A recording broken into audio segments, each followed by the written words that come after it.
صحیح بخاری میں آتا ہے جب نبی علیہ السلام کی وفات ہوئی تو حضرت عمر نے تلوار نکال دی کہ میں اس کی گردن کاٹ دوں گا جو کہے گا کہ نبی علیہ السلام فوت ہو گیا۔ ان کا یہ عقیدہ تھا کہ جس طرح موسیٰ علیہ السلام 40 دن کے لیے کوہ طور پہ گئے ہیں، نبی علیہ السلام بھی ڈورمنٹ پوزیشن میں چلے گئے ہیں، واپس آ جائیں گے، کیونکہ انہوں نے نبی علیہ السلام سے سنا تھا کہ رومن اور پرشین امپائر گرے گی، تو وہ یہ فورس ہی کرتے تھے ابھی تو کیسرو کسرا کی جنگیں ہم نے لڑی نہیں ہیں، تو حضور اس سے پہلے کیسے دنیا سے جا سکتے ہیں؟ لیکن اللہ نے تو آپ کو پروفٹ بنوانا تھا نا، کہ آپ کے جانے کے بعد فتوحات کروانی تھی، تاکہ پتہ چلے کہ پیچھے اللہ کھڑا ہے۔ اپنی زندگی میں تو بڑے بڑے بادشاہوں نے فتوحات کی ہیں، نبی علیہ السلام کی تو دعوت کا کلائمیکس حضرت ابوبکر اور پھر حضرت عمر عثمان و علی کے دور میں جا کے ہوا ہے، جبکہ عرب قبائل بھی مرتد ہو گئے ہیں، تب بھی اللہ کے پیچھے سپورٹ تھی۔ والذی ارسل رسولہ بالہدی ودین الحق لیظہرہ علی الدین کلہ ولو کرہ المشرکون، اللہ نے اس کو دین کو غالب کرنا تھا۔ تو بخاری کے الفاظ ہیں، حضرت عمر نے کہا میں اس کی گردن اتار دوں گا۔ حضرت ابوبکر آئے، انہوں نے حضرت عمر کو دیکھا، اگنور کر کے سیدھا حجرہ عائشہ میں گئے، نبی علیہ السلام کے مبارک کفن کو ہٹا کے آپ کے ماتھے پہ بوسہ دیا اور کہا یا رسول اللہ آپ پہ 2 موتیں جمع نہیں کرے گا، ایک موت تو سب کے نصیب میں ہے، اب تو ہمیشہ کی زندگی آپ کو اللہ نے آخرت کی دے دی ہے۔ اور پھر باہر نکلے، حضرت عمر کو کہا کہ عمر بیٹھ جاؤ، حضرت عمر نے بات نہیں سنی، تو حضرت ابوبکر ممبر کی طرف چڑھے، ممبر پہ چڑھے اور لوگوں سے کہا کہ عمر کو اس کے حال پہ چھوڑ دو۔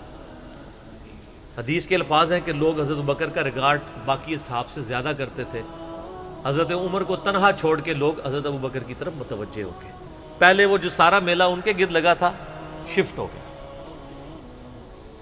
تو انہوں نے حمد و صلات کے بعد انہوں نے کہا اما بعد فمن کان یعبد محمدا فان محمد قد مات۔ سر کلیجے پہ کتنا بڑا پتھر رکھا ہوگا حضرت ابوبکر نے جملہ بولتے ہوئے کہ جو محمد کی عبادت کرتا تھا وہ جان لے کے محمد کو موت آ گئی ہے۔ ومن کان یعبد اللہ، اور جو اللہ کی عبادت کرتا ہے وہ جان لے ان اللہ حی لا یموت، اللہ زندہ ہے، اللہ کو کبھی موت نہیں آئے گی۔ کیا توحید کی تعلیمات ہیں، حضور کی میت کے اوپر حضور کے فضائل نہیں بیان ہو رہے، توحید بیان ہو رہی ہے۔ Point to be noted. کیوں؟ سر پہلے نہیں انسانیت نے رسک لیا، دنیا کا سب سے بڑا شرک ایک پیغمبر کے نام پہ تو کھڑا ہوا ہے، عیسیٰ ابن مریم کے نام پہ۔ نبی علیہ السلام کو عیسیٰ ابن مریم نہیں اللہ نے بننے دیا۔ ایسے تربیت یافتہ وہ صحابہ جو کل تک آپ کے وضو کا پانی نیچے نہیں گرنے دے رہے تھے، آج وفات پہ کھڑے ہو کے فرضی خطبہ دے رہے ہیں۔ جو محمد کی عبادت کرتا تھا جان لو محمد کو موت آ گئی ہے، جو اللہ کی عبادت کرتا تھا جان لو اللہ زندہ ہے۔ پھر آیت بھی پڑھی، صرف فرضی جملہ نہیں بولا۔ آپ تو کہہ رہے ہیں شرک ختم ہو گیا، حضرت ابوبکر جب شروع نہیں ہوا تھا اس وقت بھی کہہ رہے تھے کہ نبی علیہ السلام کو کسی نے خدا نہیں بنانا، کیونکہ بخاری کی حدیث ہے، دیکھنا میری شان کو اس طرح بلند نہ کرنا جس طرح عیسیٰ ابن مریم کو لوگوں نے کیا۔ میں اللہ کا بندہ اور اس کا رسول ہوں، مجھے اللہ کا بندہ اور اس کا رسول ہی کہنا۔ سر وارفتگی، دیوانگی، عشق کی ساری کیفیت حضور کی وفات کے بعد بالکل چینج ہوگی۔ صحابہ کی ہونا تو چاہیے تھا جو وضو کا پانی نہیں گرنے دے رہے تھے جا کے قبر کی مٹی چاٹنا شروع کر دیتے، ایسا نہیں ہوا۔ وہ تعلیمات کی باؤنڈریز کو کراس نہیں کرتے تھے۔ تو پھر انہوں نے آیت پڑھی، سورہ آل عمران آیت نمبر 144، وما محمد الا رسول قد خلت من قبلہ الرسل افإن مات او قتل انقلبتم علی اعقابکم۔ محمد تو نہیں مگر ایک رسول ہی، اگر یہ فوت ہو جائیں یا دین جو جنگ میں قتل کر دیے جائیں، شہید ہو جائیں، کیا تم دین سے الٹے قدم پھر جاؤ گے؟ جو کوئی دین سے الٹے قدم پھیرے گا اللہ کا کوئی نقصان نہیں کرے گا اور اللہ ثابت قدم رہنے والوں کو جزا دے گا۔ پھر سورہ الزمر کی آیت نمبر 30 پڑھی، انک میت وانہم میتون، اے نبی تمہیں بھی مرنا ہے اور ان کو بھی موت آنی ہے، تمہارے مخالفین کو، پھر تم اللہ کے حضور جھگڑو گے، اللہ تمہارا فیصلہ کرے گا۔ یہ سیدنا ابوبکر کی حضور کی وفات کے وقت استقامت تھی۔ پھر جھگڑا کھڑا ہو گیا حضور کو دفنانا کدھر ہے؟ جامعہ ترمذی میں حدیث ہے، سیدنا ابوبکر کہتے ہیں کہ میں نے نبی علیہ السلام سے یہ بات سنی تھی کہ اللہ اپنے پیغمبر کو وہیں پہ موت دیتا ہے جو اس کے لیے سب سے پسندیدہ جگہ اللہ کے نزدیک ہوتی ہے۔ تو حضور کی جو چارپائی ہے نا اس کے نیچے ان کی قبر کھودو، وہاں پہ اللہ نے ان کو موت دی۔ پہلے صحابہ میں رائے نہیں طے ہو رہی تھی کہاں دفنانا۔ پھر سنن نسائی الکبریٰ کے اندر پورا وفات النبی چیپٹر ہے، سنن ابن ماجہ میں بھی موجود ہے کچھ حصہ اس کا۔ پھر لوگوں نے پوچھا کہ نبی علیہ السلام کا جنازہ ہوگا؟ انہوں نے کہا ہاں ہوگا۔ اسی طریقے سے تکبیر کہو اور سورہ فاتحہ اور اس کے بعد درود شریف اور اس طریقے سے 4 تکبیرات پڑھو۔ لیکن ایک فرق تھا کہ نبی علیہ السلام کو پروٹوکول صحابہ نے دیا ہے کہ آپ کی جو جنازے کی نماز ہے نا وہ جماعت کے ساتھ نہیں ہوئی۔ صحابہ نے یہ پروٹوکول دیا کہ حضور کی میت کی موجودگی میں بھی کوئی شخص امامت نہ کروائے۔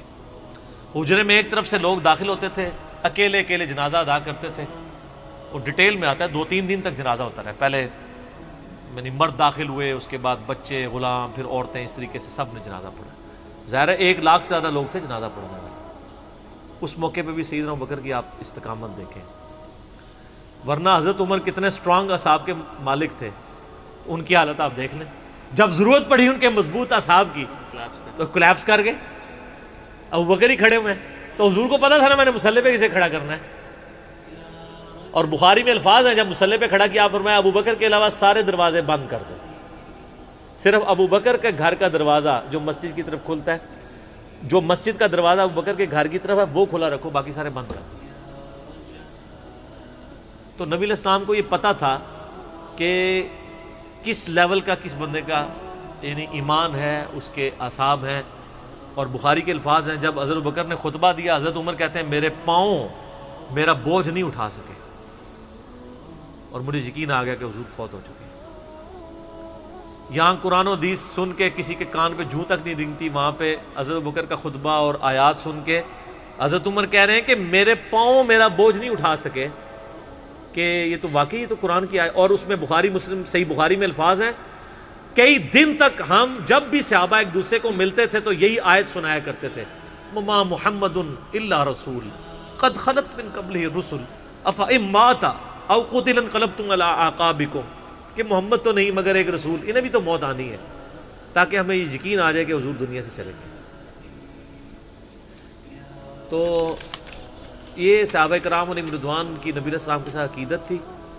اور سیدنا ابوبکر آپ کو بالکل صف اول میں نظر آئیں گے، ٹاپ آف دا لسٹ، معاملات کو ہینڈل کرنے میں، چیزوں کو بالکل من و سنت کے مطابق ڈھالنے میں، اور ہر معاملے میں رجوع لانے کے اوپر، اور اہل بیت کے ساتھ کمٹمنٹ کے اوپر، ہر مسئلے میں آپ کو حضرت ابوبکر صدیق کی قربانیاں ٹاپ آف دا لسٹ نظر آئیں گی۔ تو بات کہاں سے کہاں شروع ہوئی، فی البدی میں تو اور گھنٹوں بول سکتا ہوں، مجھے اتنی حدیثیں یاد ہیں یہ فضائل کے اعتبار سے۔ آخر میں حصول برکت کے لیے میں وہ حدیث بیان کروں گا جو میں اکثر بیان کرتا ہوں۔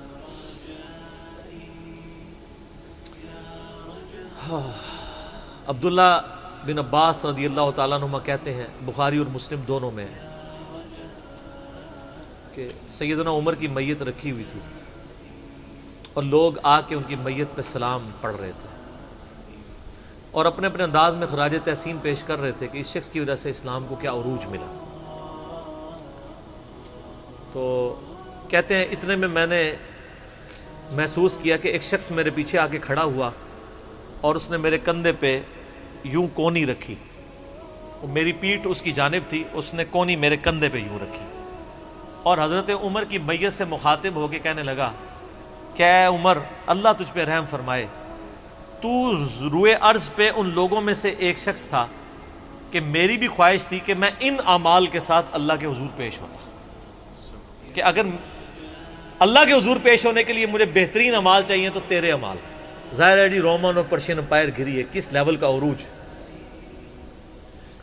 کیونکہ میں نے رسول اللہ صلی اللہ علیہ وآلہ وسلم سے بارہا سنا تھا، میں ابو بکر اور عمر داخل ہوئے، میں ابو بکر اور عمر نکلے، میں ابو بکر اور عمر نے یہ کیا، تو مجھے بڑی امید تھی کہ تم اپنے 2 ساتھیوں سے جا ملو گے، یعنی رسول اللہ اور ابو بکر کے ساتھ صلی اللہ علیہ وآلہ وسلم رضی اللہ تعالیٰ۔